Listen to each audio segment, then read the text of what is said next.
शहर की भागदौड़ से थककर दूर कहीं जब सुकून की तलाश हुई तो कदम खुद ब खुद गाँव की उन गलियों की तरफ मुड़ गए जहाँ सिर्फ मिट्टी से बने हुए घर नहीं बल्कि बहुत सी यादों का बसेरा भी है। आज की इस वीडियो में मेरे साथ चलिए उस जहान में जहाँ सिर्फ वक्त रुक सा जाता है।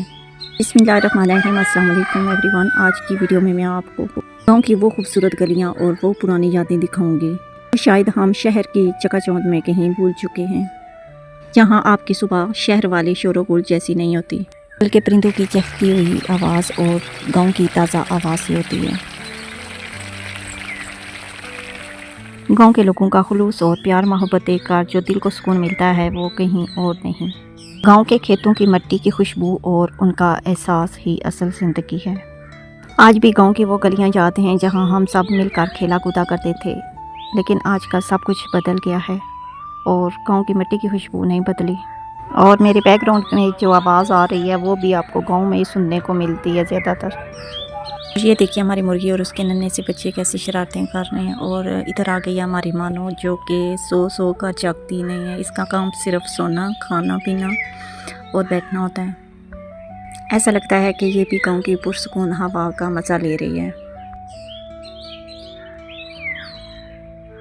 और ये रहा हमारा छोटा सा घर। अभी सफाई करने के बाद मैं आराम से बैठी तो एक छोटा सा शॉट भी ले लिया। ये छोटा सा घर सिर्फ दीवारें नहीं बल्कि हम सब की खुशियों का मरकज़ है।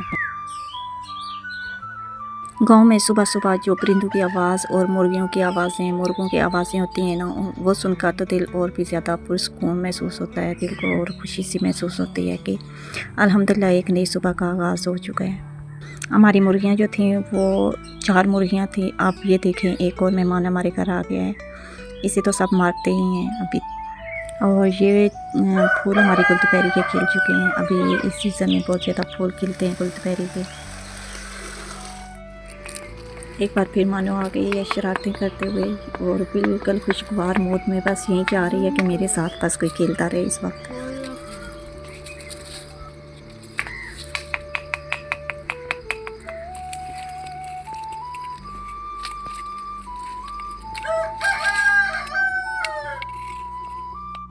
ये घर में हमने जो भी जानवर या जो कुछ भी रखा हुआ है, मुर्गियाँ वगैरह, तो इनकी सारी ज़िम्मेदारी मेरे पर ही होती है कि इन्हें मैंने ही खाना वगैरह डालना होता है, इन्हें देखना होता है, बंद करना होता है। शाम का एक और प्यारा सा मंजर अगर आपको पसंद आए तो लाइक ज़रूर कीजिएगा और चैनल को भी ज़रूर सब्सक्राइब कर लिया करें। एक छोटा सा कमेंट करके वीडियो को शेयर कर दिया करें।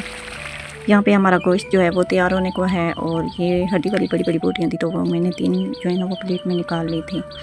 और आप लोगों में से किसके घर अभी तक कुर्बानी का गोश्त है? हमारे घर में तो ख़त्म हो चुका है, बस लास्ट पार्ट थी जो हमने पका ली है। और आपको मेरे साथ मेरे गांव का सफ़र कैसा लगा कमेंट में ज़रूर बताइएगा और वीडियो अच्छी लगे तो ज़रूर सब्सक्राइब कर लिया करें। वीडियो तक मुझे इजाज़त दीजिए। अपना और अपने प्यारों का बहुत सारा ख्याल रखिएगा। दुआओं में ज़रूर याद रखा करें। अल्लाह हाफ़िज़ एंड टेक केयर।